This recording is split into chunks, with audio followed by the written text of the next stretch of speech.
नमस्कार, मैं दाऊद खान, प्रदेश अध्यक्ष छत्तीसगढ़ प्रशिक्षित बीएड एवं बीएड संघ।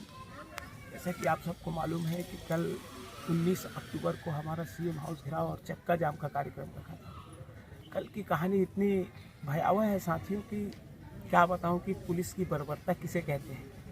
ऐसी बर्बरता जो दिखती नहीं है, जो बिना दिखाए ऐसे घाव दे गई कि अच्छे अच्छे घाव जो नासूर की तरह है। कल का मैं बताता हूँ आप लोगों को। जैसा कि हमारा प्लान था, हमने अपने प्लान के मुताबिक सीएम हाउस घेराव करने के लिए निकला था और सीएम हाउस घेराव करने के साथ साथ जब हमें जहाँ पर पुलिस ने रोका, हम वहाँ पर रुक गए और वहाँ पर हनुमान चालीसा का पाठ करने लगे। उसके बाद हमारे साथी सुबह से कुछ खाए नहीं हुए थे, खाए पिए नहीं थे, तो उनके लिए खाने की व्यवस्था करनी थी। तो जहाँ पर हम रुके हुए थे, हम वहीं पर खाना बनवाने के लिए गए। तो हमें एसडीएम साहब के द्वारा मना किया गया कि नहीं, आप आंदोलन स्थल में जो है आपका चुपका धरना स्थल, वहाँ पर बनवा लीजिए, वहाँ से ला के खिला लेंगे। हमने कहा ठीक है, करवा लेते हैं। अब उन्होंने कहा तो उस हिसाब से हम धरना स्थल में खाना बनवाने के लिए गए और धरना स्थल में खाना बनवा रहे थे। लगभग हमारा खाना रात को 8 बजे के लगभग तैयार हो चुका था। थोड़ा सा यानी कि 10 मिनट और लगता हमारा खाना तैयार था। पुलिस वाले आए और खाना बनाने वालों को धमकी दी कि खाना नहीं बनाना है तुमको, उतार दो करके। और जो देगे, जो बर्तन चढ़े हुए थे खानों के, उस पर पानी डाल दिया गया और गैस को बंद करके जो बनाने वाले थे उनको भगा दिया। अब हमने कहा कि भाई ये कैसा व्यवहार है।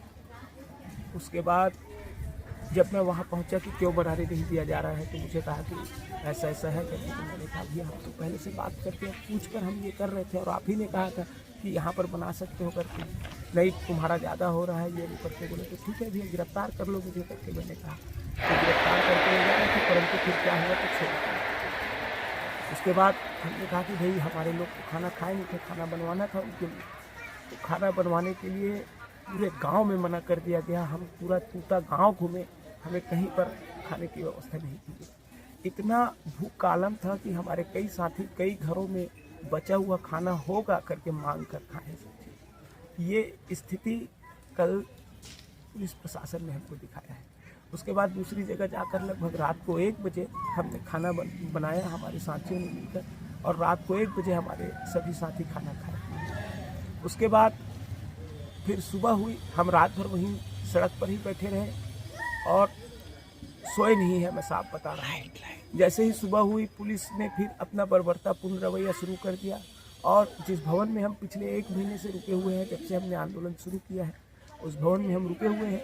आज तक यहाँ के पंच से, सरपंच से किसी से कोई शिकायत नहीं थी और किसी ने हमें किसी चीज़ के लिए कुछ बोला भी नहीं। परंतु आज जब पुलिस ने उनके ऊपर दबाव बनाया तो हमारा जो भवन है वहाँ ताला लगा दिया गया है।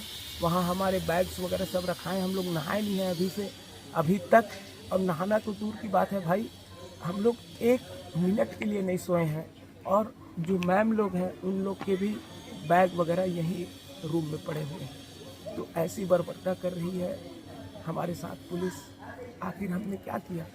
जो हमारा अधिकार है वो भी संवैधानिक तरीके से, हमने कहीं पर असंवैधानिक रूप नहीं अपनाया है और अपनी मांग के लिए, जायज़ मांग के लिए आए थे। छोटे छोटे बच्चों के भविष्य के लिए आए थे और हमारे साथ पुलिस इस तरह का व्यवहार कर रही है। तो मैं इस वीडियो के माध्यम से पुलिस की बर्बरता और हमारे ऊपर जो जुल्म हुए हैं वो बताना चाह रहा था कि आखिर सरकार क्या साबित करना चाहती है, क्या हमें तोड़ना चाहती है?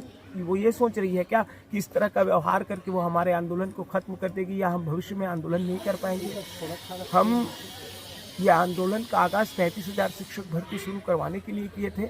चलिए अभी आचार संहिता का हवाला दे दिया हमें, तो हम अपना आंदोलन आज ख़त्म कर दिए। आज हमारे पूरे साथियों ने बीएड संगठन के जितने अभ्यर्थी रुके हुए थे, सबने सामूहिक रूप से गिरफ्तारी दी है और सरकार के द्वारा गिरफ्तारी कबूल की गई है। और गिरफ्तार होने के बाद फिर हम अपने आंदोलन को ख़त्म किए हैं। लेकिन भविष्य में अगर 33,000 शिक्षक भर्ती नहीं आती तो हम पुनः आंदोलनरत रहेंगे और जितना भी हमें दबाने की कोशिश की जाए, हमारा दमन किया जाए, हम रुकने वाले नहीं हैं और ना ही रुकेंगे। धन्यवाद।